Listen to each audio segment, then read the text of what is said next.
the deadly amusement park where fun turned fatal, the true horror of Action Park, New Jersey.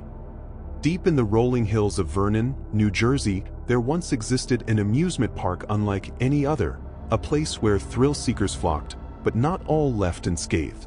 Its towering rides and reckless attractions promised adrenaline and laughter, yet behind the flashing lights and carefree screams, a darker truth festered. Welcome to Action Park, a park where fun turned fatal and reality collided with nightmare. This is the story you won't forget. In the late 1970s, a man named Gene Mulvihill envisioned a new kind of amusement park. He wanted a place where conventional rules of safety and regulation could be ignored, where visitors could challenge gravity, test limits, and chase thrills like never before. Action Park, as it was later named, opened in 1978 in Vernon, New Jersey. From the very beginning, it was unlike anything the world had seen. An amusement park built not just for fun, but for chaos. Unlike traditional parks, where rides were heavily regulated and engineers calculated every angle of risk, Action Park operated in near-lawless freedom. The park's attractions were wild, unpredictable, and fundamentally dangerous. Its water slides towered higher than most pools could safely accommodate, roller coasters had sharp turns without adequate restraints, and rides were designed to push the human body to the absolute limit. Mulvihill encouraged a culture of self-reliance and recklessness. The unspoken rule was simple: visitors could try anything, but they did so entirely at their own risk. The park's slogan, "Be afraid, be very afraid," was not mere marketing, it was a chilling prophecy. From its opening day, injuries were frequent. Cuts, broken bones, and concussions became part of the everyday experience. Staff members, often teenagers without formal training, were left to operate rides that defied basic safety standards. Instructions for some attractions were minimal, leaving guests to figure out for themselves how to survive. One infamous slide, the Cannonball Loop, promised the ultimate thrill, a full vertical loop that required riders to survive centrifugal force and water pressure with almost no protective measures. Many did not make it all the way through, and some were injured severely. Water rides were particularly dangerous. The Alpine Slide, a seemingly innocent track that allowed visitors to slide down a hill on sled-like carts, became a nightmare. Riders often lost control, careening into trees, concrete, or other sleds at high speed. The water at the bottom was shallow, turning what should have been a fun splash into serious injury. On more than one occasion, people suffered broken legs or deep lacerations from the slide. Lifeguards patrolling these areas were young and inexperienced, often unable to respond in time. In some cases, medical attention was delayed because the park's culture glorified risk, and injuries were seen as part of the attraction rather than a crisis. One of the most notorious incidents occurred at the tidal wave pool, a massive wave pool intended to simulate ocean waves. Here, the water could rise and fall with alarming speed. The pool became a graveyard for inexperience and underestimation. Many visitors, especially children and teenagers, were pulled under by waves they could not handle. Lifeguards, though present, often ignored warning signs to maintain the illusion of safety. Over the years, numerous drownings occurred in this pool, including a young man whose body was discovered days later. Families would come seeking a day of joy, only to find horror hidden beneath the surface of the deceptively calm water. The park's culture was fueled not only by neglect but by the very thrill-seeking nature of its visitors. Many came precisely because Action Park was known as Accident Park or Traction Park, nicknames earned through the sheer frequency of injuries. Young adults seeking danger flocked to the park, treating each ride like a dare. Visitors ignored posted warnings, challenged ride operators, and engaged in risky stunts. It was as if the park itself had become a predator, luring people into a carefully orchestrated web of peril. The Cannonball Loop, the Alpine Slide, and the tidal wave pool were not isolated in danger. The park featured go-karts, bumper boats, and rock climbing walls, all designed with minimal safety standards. Go-kart tracks lacked proper barriers, leading to high-speed collisions that could launch drivers into walls or off the track entirely. Bumper boats operated in murky water with little control, causing collisions that sometimes resulted in broken bones or concussions.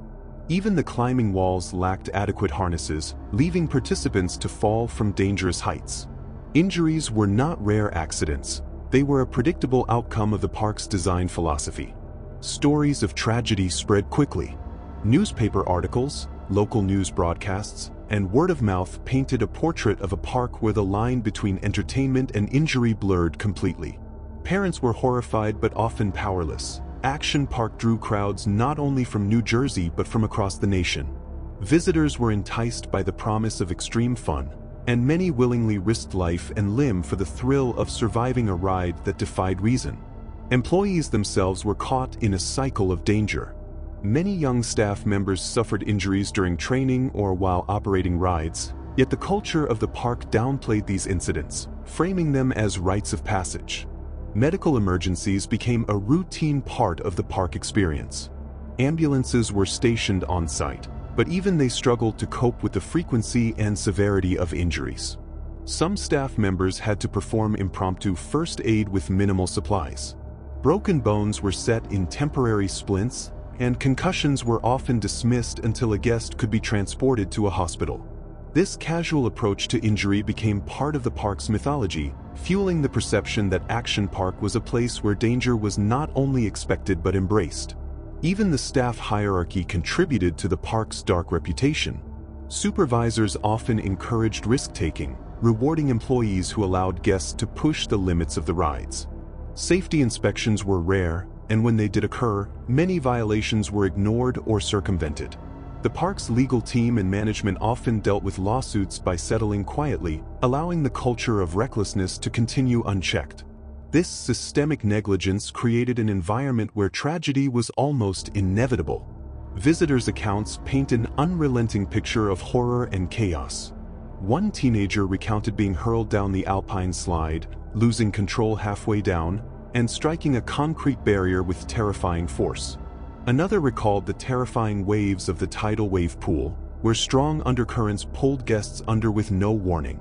Go-kart crashes were described as violent, sudden, and unavoidable. Each story adds to the mosaic of danger that defined Action Park, highlighting a grim reality where the pursuit of fun frequently collided with fatal consequences. As the 1980s progressed, Action Park's reputation grew darker. Injuries became normalized, and the thrill-seeking culture escalated. Visitors pushed limits further, employees became desensitized to blood and broken bones, and management continued to prioritize profit over safety. Despite numerous deaths, the park continued to operate, feeding a cycle of horror and adrenaline. Each incident was documented but rarely halted operations. The park had become a paradoxical place, a paradise of thrill that carried a hidden cost, a place where excitement and terror existed side by side, inseparable and inevitable. By the end of the decade, Action Park had earned a notorious place in American history. Its attractions were studied not as examples of engineering excellence, but as warnings of what happens when amusement is allowed to outpace caution.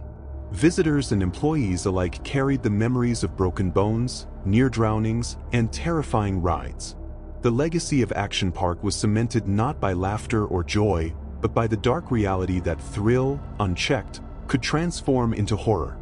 As the 1980s progressed, Action Park's reputation as Accident Park became more than just rumor.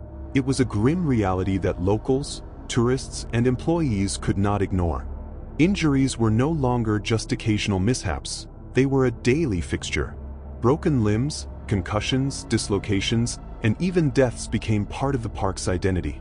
Visitors arrived seeking extreme thrills, knowing the risk was high, yet the terrifying allure of the park's rides drew them in anyway.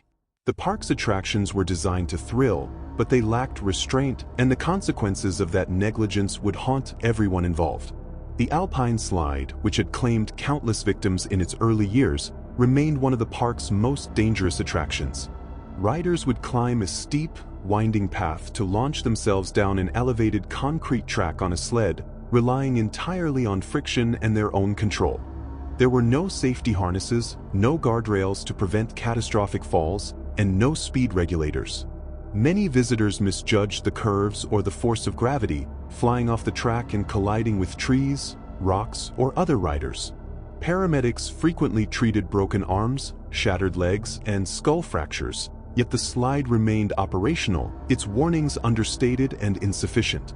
Families would watch in horror as young guests disappeared behind the bend of the hill, only to emerge bloodied and bruised, a terrifying reminder that entertainment had been replaced by danger. The park's water attractions were equally unforgiving. The tidal wave pool became infamous as waves created by powerful machinery could reach several feet in height, tossing swimmers into each other or into the pool's walls. Lifeguards, many of them teenagers themselves, were often overwhelmed by the sheer number of visitors. Drownings occurred with alarming regularity, and yet the park management treated these incidents with remarkable nonchalance. Visitors recalled how the park operated with a survival of the fittest mentality, where caution was an afterthought and thrill-seeking was celebrated, even when it came at the cost of life. Another source of terror came from the park's go-kart tracks. The carts were fast, heavy, and lacked proper restraints. Tracks were littered with sharp turns, unpadded barriers, and steep drops. Collisions were frequent and often severe. Drivers were thrown from their vehicles, suffering fractures and head injuries. Some accounts describe spectators witnessing carts flipping into barriers or colliding with one another in chaotic crashes. Despite these dangers, park staff encouraged high-speed racing, often turning a blind eye to reckless behavior as long as it entertained visitors. Action Park's roller coasters were no exception. One particular ride, a wooden coaster known for its sharp drops and unpredictable handling, was notorious for ejecting riders or causing injuries due to loose restraints and poor maintenance. The lack of rigorous inspections meant that tracks could splinter, wheels could misalign, and mechanical failures were not uncommon. Yet, despite the obvious danger, the rides operated daily, delivering the adrenaline rush that drew crowds back again and again.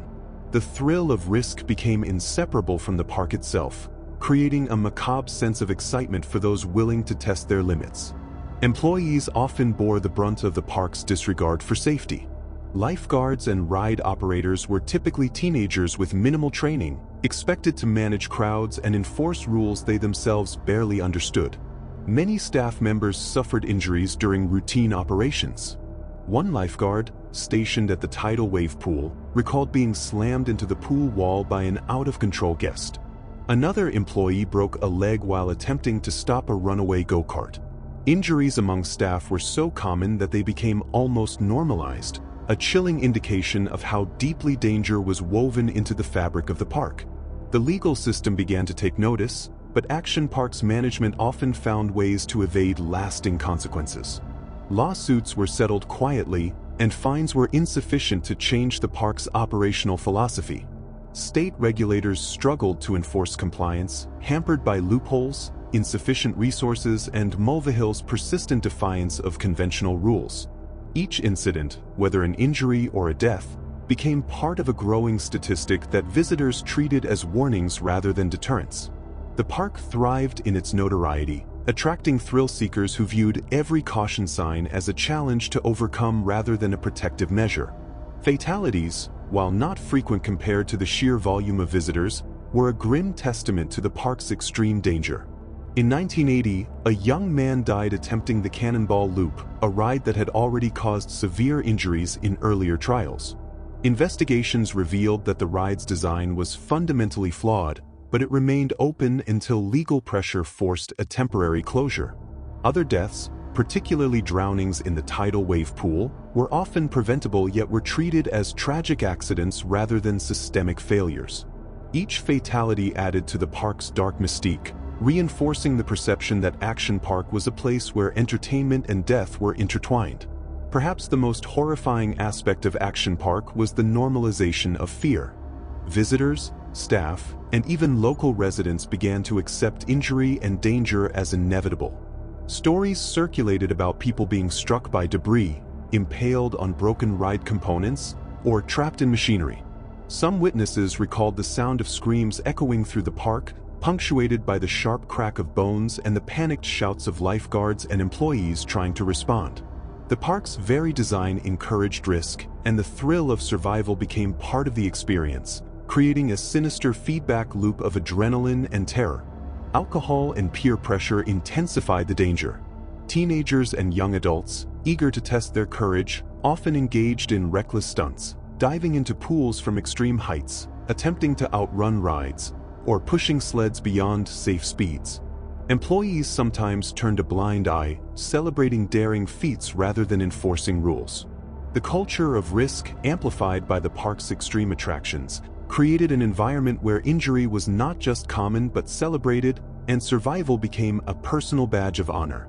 Despite growing scrutiny, Action Park operated for decades. Visitors came seeking stories to tell, photos to share, and adrenaline to feel. Yet beneath the laughter and thrill was a constant, unspoken dread. Every ride held the potential for injury or worse. Every pool, every slide, every high-speed track was a test of human endurance against machines designed to thrill and maim. The park was alive with danger, a living entity feeding on recklessness and audacity, and anyone who entered became part of its dark legacy. As the 1980s drew to a close, Action Park had solidified its place as one of the most dangerous amusement parks in history. Regulatory pressure eventually forced modifications, closures, and stricter oversight, but the damage had already been done. Countless injuries, multiple deaths, and the pervasive culture of risk left a scar on the community and on those who survived its rides. The legend of Action Park endures, a chilling reminder that unchecked ambition, thrill-seeking, and negligence can transform even a place meant for joy into a true house of horrors. Visitors who returned years later spoke of the lingering fear, the memory of rides that demanded more than courage, of pools that hid death beneath their surface, and of the park's eerie ability to make danger feel exciting. Action Park remains a symbol of thrill taken to its most extreme limits, a real-world horror story where fun and fatality collided in ways that remain almost unimaginable today. Its story is a testament to the dark side of human curiosity and the horrifying consequences when excitement is allowed to outpace caution. Action Park's story is more than just a tale of reckless rides. It's a chilling reminder of how quickly thrill can turn to tragedy. Behind every scream and laughter-filled memory, real horror lurked, waiting for the unsuspecting. If you survived this story, consider yourself warned. The line between fun and fatal is thinner than you think. Subscribe now to uncover more true tales of terror lurking in the shadows of history.